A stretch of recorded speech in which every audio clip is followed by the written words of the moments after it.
Boa noite a todos.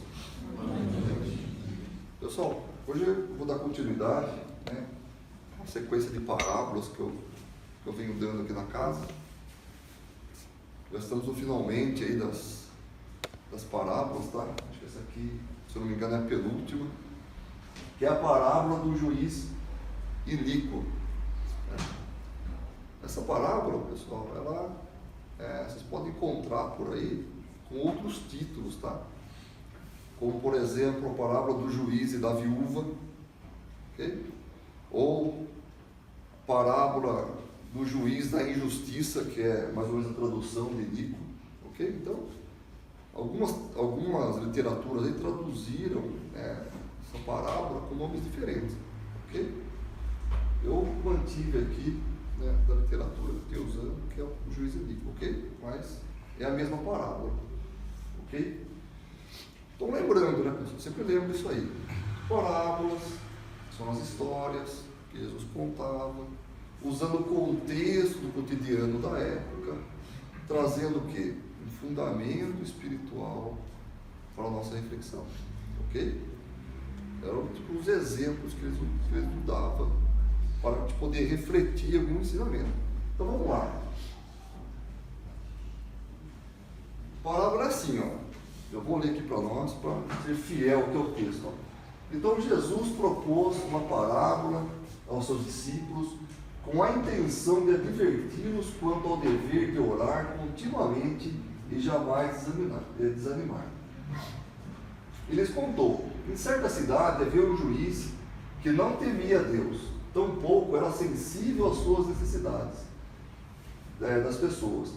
E havia naquela mesma cidade uma viúva que frequentemente se dirigia a ele, rogando-lhe: faze-me justiça na causa que pleiteio contra meu adversário.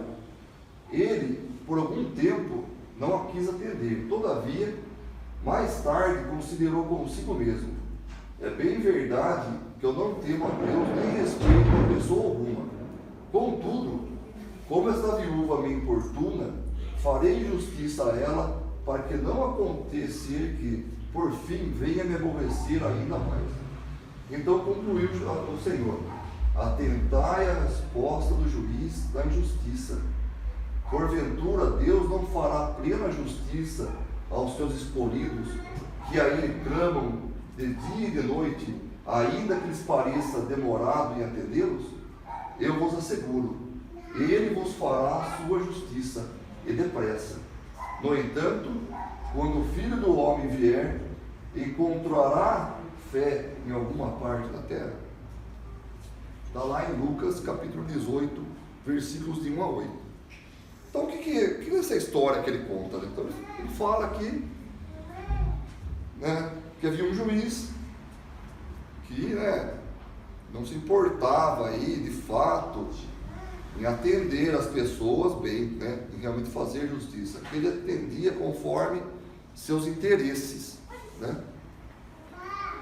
E nesse caso, de tanto a pessoa ir lá, no caso uma viúva, por que ele coloca uma viúva na história? Porque na época, as viúvas, pessoal, naquela sociedade, elas tinham uma certa dificuldade, porque as mulheres não tinham representatividade na sociedade. Então, geralmente, elas assumiam os negócios do marido, herança, as coisas, e elas dependiam disso depois para viver. Então, se um processo aí ficasse enrolado nesses esquemas de justiça, ela poderia passar necessidade ali, ok? Então, considera-se que era uma pessoa, vamos dizer assim, justa, que realmente precisava que a justiça fosse feita rapidamente, Contudo, ele não se importou com essa situação. E só veio atender em que momento? Quando ele falou: puxa, essa pessoa já me aborrece muito. Deixa eu atender logo, para que ela não me aborreça mais. Então o que Jesus fala no final? Olha, se um juiz injusto como esse, acaba atendendo as pessoas, mesmo dessa forma, imagine Deus, né, que é de fato justo, como ele não atenderia às nossas súplicas, ok? No tempo correto. Isso que é a questão, tá? No tempo correto, fazendo de fato o que? A justiça que ele fala. Ele vos fará a sua justiça, e depressa, ou seja, no tempo justo, que muitas vezes para nós, quando ele coloca aqui, ó, nos pareça ser demorado, tá? Às vezes parece que as coisas não são nos atendidas. A gente vai ver um pouquinho sobre isso aqui hoje, né? Isso não significa que nós não estamos sendo ouvidos, tá? Bom, mas o cerne, então, da história, que ele dá todo esse exemplo, é em cima do quê? É em cima, aqui, ó, que ele fala assim, ó, ele conta uma parábola a fim de advertir os seus discípulos, para quê? Para o dever de orar. Então, ele conta tudo isso aí na importância de que é a oração, né? Orar sempre, continuamente e jamais examinar.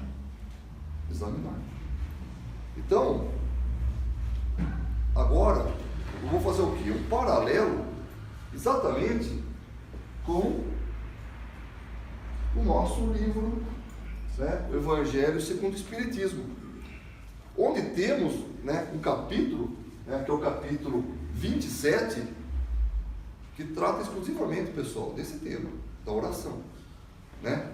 É esse título aqui, ó, Pedi e obtereis. Então, olha só, tem uma passagem de Marcos que fala assim, né? Por isso vos digo, todas as coisas que vos pedirdes, orando, crede que há a vez de ter, e que assim sucederão. Então, pessoal, muitas pessoas, né? Isso está sendo tratado aqui nesse capítulo. Kardec, ele explica muito bem essa questão, quando ele fala assim, ó, muitas pessoas acreditam que por Deus nos conhecer profundamente, Ele sabe das nossas necessidades. Então, qual haveria necessidade de eu ficar pedindo se Ele sabe o que eu preciso? Essa é uma dúvida que às vezes surge, ok? No entanto, ele explica na sequência, o que está lá na parábola, né? Acreditar que nós estamos sujeitos aí aos acontecimentos da vida, né? Vamos colocar assim, ao determinismo, ou seja, aquilo veio para acontecer, vai acontecer e acabou, né? Independente do que a gente faça, é um erro muito grande, porque a doutrina nos explica que nós não somos meros, né, joguetes aí da vida, ok? Nós tomamos decisões, né? Nosso livre-arbítrio faz com que, mesmo a gente tendo um caminho aí planejado, a gente pode sair muitas vezes desse caminho, ok? Depende das nossas escolhas. E a prece é um instrumento do qual a gente consegue o quê? As forças necessárias para continuar no caminho correto, né? Então, a grande questão é a seguinte, né? Será que estamos em nossas preces realmente pedindo aquilo que precisamos de fato, né? Essa que é a questão. Como fazemos as nossas preces, né? Então, na sequência, olha só, tem um item aqui do Evangelho segundo o Espiritismo, item 7, olha o que Kardec nos coloca, ó, dessa máxima: concedido vos será o que quer que pedirdes pela prece, fora ilógico deduzir que basta pedir para se obter, e fora injusto acusar a providência, se não acede a toda a súplica que se lhe faça, uma vez que ela sabe melhor do que nós o que é para o nosso bem. É como procede um pai criterioso que recusa seja contrário aos seus interesses. Em geral, o homem apenas vê o presente. Ora, se o sofrimento é de utilidade para a sua felicidade futura, Deus o deixará sofrer, como o cirurgião deixa que o doente sofra as dores de uma operação que lhe trará a cura. Então aqui, pessoal, tem um ponto muito importante, né? Porque, primeiro, quando te fala assim, ó, eu vou pedir, sei lá, vou pedir um emprego novo, percebe? Eu não arrumei o emprego. Deus não está ouvindo minhas preces. Bom, mas é isso que eu tenho que pedir? Um emprego novo? É essa as nossas rogativas, a prece? Essa que é a questão. Porque daí não faz nexo, aqui não fala aqui, né? É como se, sei lá, chega uma criança, o nosso filho, falou assim, pai, me dá uma Ferrari, né, de presente. Pô, velho, nexo estão pedindo.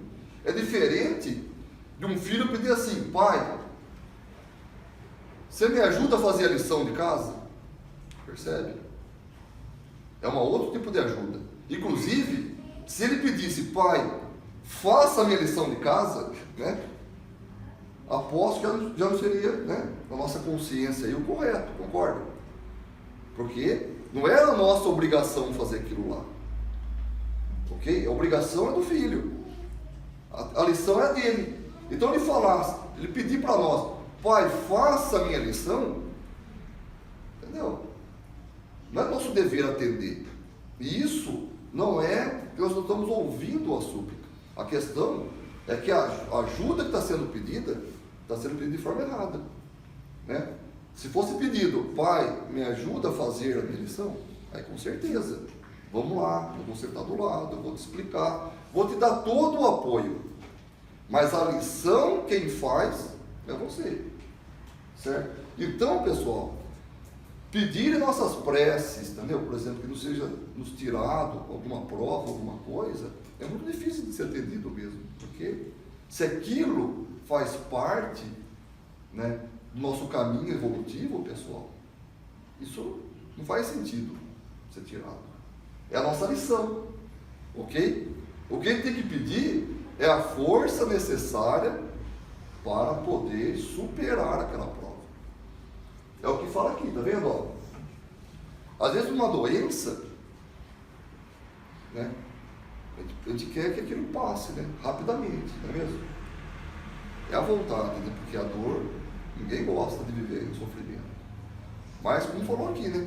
Às vezes aquele sofrimento, ele faz parte de um bem maior, né? Então aquele período é necessário para a sua evolução. Então, você tem que passar por aquela prova. Só que a questão é, como passar por essa prova? Porque vamos pensar aí, né, escolarmente, né, no nosso processo aí de aprendizagem normal. Quando a gente entra lá na escola fazer uma prova, fala assim, você tem 1 hora para fazer uma prova. Você tem 1 hora para fazer a prova. Se você ficar 1 hora lá reclamando das questões que está muito difícil, resolveu alguma coisa? Terminou o tempo da prova. Você entregou a prova. Puxa, acabou, até que enfim. Mas você passou?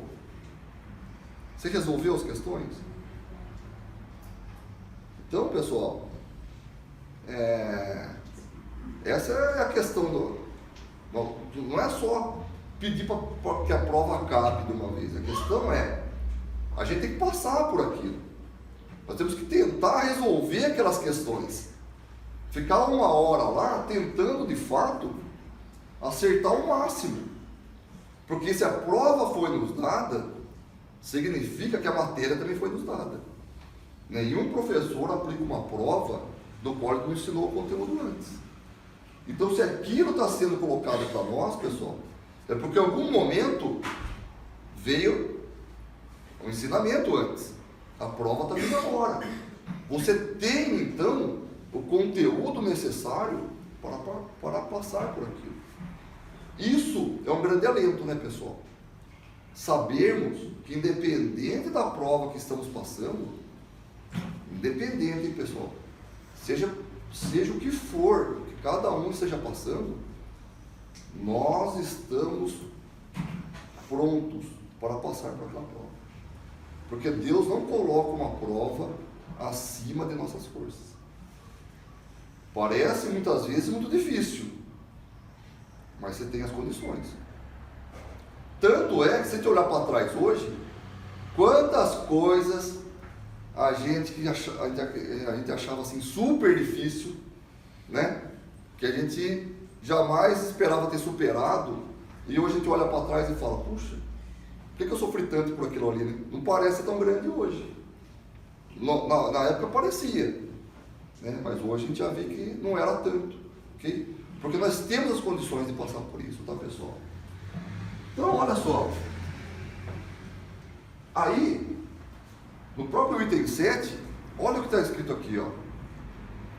O que Deus lhe considerar sempre, olha só, é o que tem que estar em nossas preces, é se Ele o pedir com confiança, é a coragem, a paciência e a resignação. Olha só.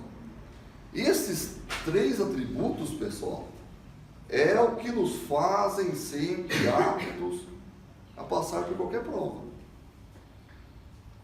Isso aqui me fez lembrar uma palestra que eu assisti, né, do Richard Simonetti, que ele fala da oração da serenidade, que eu vou trazer aqui para nós. Que a gente vai ver que essa oração, então é um exemplo de prece que é nos dada, reflete exatamente, pessoal, esses atributos. Vamos começar. Então, ó, a prece começa assim, ó.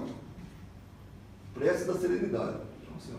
Senhor, dai-me forças para suportar com serenidade o que não pode e nem deve ser modificado. Então, olha só.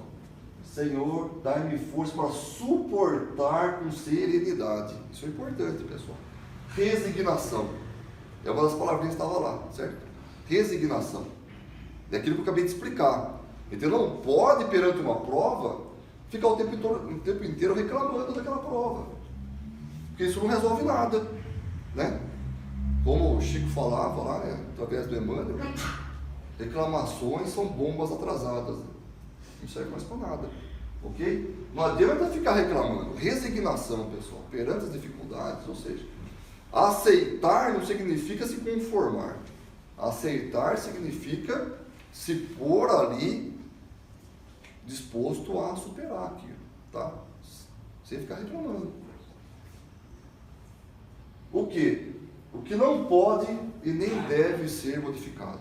Então, pessoal, tem coisas na nossa vida podem acontecer que não dá para mudar.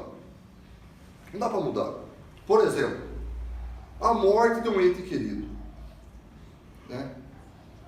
Pode ser de um filho, que é muito difícil, né? O pai perder um filho é mais do que o filho perder um pai. É dificílima essa prova, certo, pessoal? Não é fácil para ninguém. O pai perder um filho. Mas não tem como você mudar. Certo? Não tem como voltar atrás. Ok? Não tem como você mudar essa situação. De agora em diante, é isso. Sofreu um acidente. Teve que amputar uma perna. É irreparável. Você pode até mitigar um pouco aí as consequências, colocando uma prótese, alguma coisa. Mas a sua perna nunca mais você vai ter. Certo? De agora em diante, a sua vida é nessas condições. Não tem como voltar. Tá vendo? O que não pode nem deve ser modificado.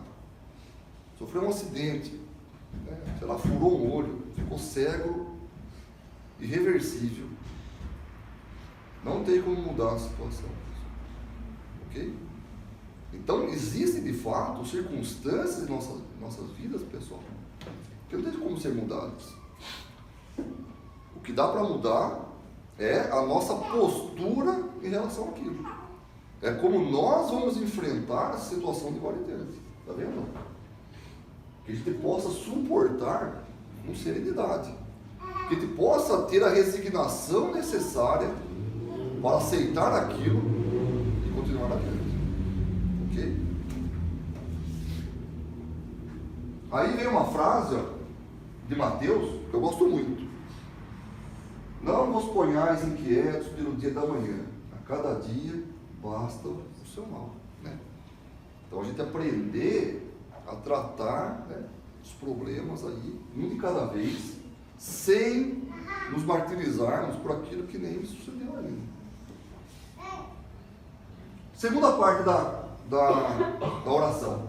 Senhor, dai-me coragem para superar o que pode e deve ser superado. Estava lá também no Evangelho, né? Coragem. Então, se há coisas nesse mundo, pessoal, que não tem como mudar, existem outras que dá. Tá? Por exemplo, o vício. O vício não é um karma. Ninguém veio para, né, destinado aí a fumar, beber e usar aí qualquer outro tipo de droga. Isso é uma escolha, pessoal. Isso é uma escolha. Tá? Então isso pode mudar quando a gente quiser. Inclusive tem um escritor inglês que fala uma frase que é muito legal. Ele fala assim: parar de fumar é a coisa mais fácil desse mundo. Eu mesmo já parei mais de 100 vezes. Né? Então o que mostra que realmente, pessoal, a gente permanecer na mudança é sempre muito difícil. Porque a gente quer mudar. A gente começa. E daqui a pouco a gente recai. Por isso que ele fala: dai-me coragem para superar o que pode e deve ser superado. Ou seja, eu tenho que mudar a situação. Em algum momento eu tenho que vencer isso. Né? Então, nas minhas preces, eu posso estar pedindo por isso. Pô, dá-me força. Né? Esses que passaram aí, né, pessoal? Igual esse exemplo aí do alcoolismo e tudo mais, você viu? Eles contam um dia de cada vez, né? Tipo, venci mais um dia. Um dia eu venci, pô. Amanhã eu oro de novo. Venci mais um dia. Amanhã eu oro de novo. Quer dizer, quando você vê, você passou 80 anos aí. Passou a vida. Né? Aí tem uma frase que eu gosto muito, que é essa aqui, ó, do Paulo de Tarso. As coisas que quero fazer, eu não faço.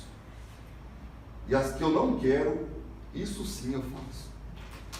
Então Paulo de Tarso, pessoal, lá no final já, de toda a transformação que ele teve, né, da história que a gente conhece dele, ele ainda falava isso aqui, ó, né, a dificuldade da mudança, que ele falava, ó, o que eu quero fazer, né, tipo, hoje eu vou acordar, vou ter paciência, não vou ficar irritado com ninguém, tudo mais. E quando você vê, né, está irritado já. Você fala, puxa, né? O que eu quero fazer, eu não faço. E o que eu não quero, o que ele fala? Eu ainda continuo fazendo, ou seja, eu não quero mais fazer tal coisa. Quando você vê, você já fez. Né? Mostrando a dificuldade que é, de fato, pessoal, a mudança. Tá? Aquilo que a gente conversa da reforma íntima. Né? A gente tem já uma construção pronta. A gente quebrar aquilo que nós já construímos em nós durante milênios e agora a gente mudar é sempre difícil, né? Porque a gente não tem 20 anos, 30, 40 anos, nós somos espíritos milenares, né? A gente vem errando algumas coisas aí, pessoal, por milênios, ok? Por isso que a oração pode, de fato, pessoal, nos fortalecer bastante, mas a gente tem que estar realmente empenhado nisso, pessoal, empenhado. E a última parte é essa aqui, ó. Senhor, dai-me compreensão para distinguir o que devo e não devo mudar. Então, se a gente falou que tem coisas que não dá para mudar, né? Mas que tem coisas que dá para mudar. A questão é, será que eu estou mudando o que de fato eu deveria estar mudando? Por exemplo, chega o sujeito lá e fala assim: eu brigava demais com a minha família, porque eu chegava tarde em casa, quase de manhã, sempre alcoolizado, e meus pais pegavam no meu pé, era um inferno na minha casa. Aí você fala: puxa, e agora? Você parou de beber, chega mais cedo? Não, agora eu mudei de casa, estou morando sozinho, chego a hora que eu quero, do jeito que eu quiser. Percebe? É a mudança errada, né? É a mudança errada. Você não resolveu o problema. Você postergou só uma coisa que você vai ter que encarar mais para frente, né? Então a gente tem que ter o discernimento de mudar o que de fato tem que ser mudado, né? E não. Então essa compreensão, ela é muito importante, a gente poder discernir daquilo que realmente faz parte, pessoal, da nossa reforma íntima, da nossa transformação, ok? E não nos desviarmos aí, de postergar esse caminho, ok? Então, para finalizar, né, tem aqui, todas as coisas me são lícitas, mas nem todas as coisas me convêm. Também Paulo de Tarso. Eu repito isso bastante aqui, né? Essa frase é muito, muito boa mesmo. Tudo que tem aqui, né, à nossa disposição, pessoal, está à nossa disposição. Mas nem tudo serve para nós. Não é porque existe no mundo que ele tem que usufruir, né? Como eu dei o exemplo aí do álcool, das drogas, né? E tantas outras coisas que nos fazem mal. Está aí à nossa disposição. A questão é a gente saber utilizar aquilo que realmente agrega valor para nós. O exemplo que eu sempre dou do supermercado, né, pessoal? É o carrinho nosso ali, ó. A gente vai pegando a prateleira o que a gente quiser, ok? A escolha é nossa. Então tem que começar a olhar aquilo que a gente já pegou, que não serve, e começar a voltar à prateleira. E começar a pegar e pôr no nosso carrinho as coisas que realmente valem a pena na vida, ok? Então não adianta, isso aqui que o Paulo de Tarso falou é muito importante, né? Então todas as coisas me são permitidas. Eu posso fazer qualquer coisa, posso pegar o carro inclusive aqui e sair atropelando um monte de gente, não é assim que a gente vê muitas vezes, né? Você pode fazer isso? Você pode. É certo fazer isso, ok? Então o fato de você poder fazer certas coisas, pessoal, não significa que você tem o direito de fazer aquilo, e nem que aquilo vai ser bom para você, certo? Então a gente realmente tem que olhar muito bem, ter essa compreensão nas coisas do mundo que agregam valor para nós, que a gente possa de fato estar agregando no nosso carrinho aí, enchendo ele de coisas boas, porque você vai pegando as coisas ruins e vai pesando, né, pessoal? Aquilo vai só enchendo ali, né? E vai pesando na nossa vida. Se livrar depois é sempre mais difícil, ok? Porque é a mudança que eu acabei de falar, é a reforma íntima. Depois que você agregou aquilo no seu comportamento, é mais difícil depois a mudança, ok?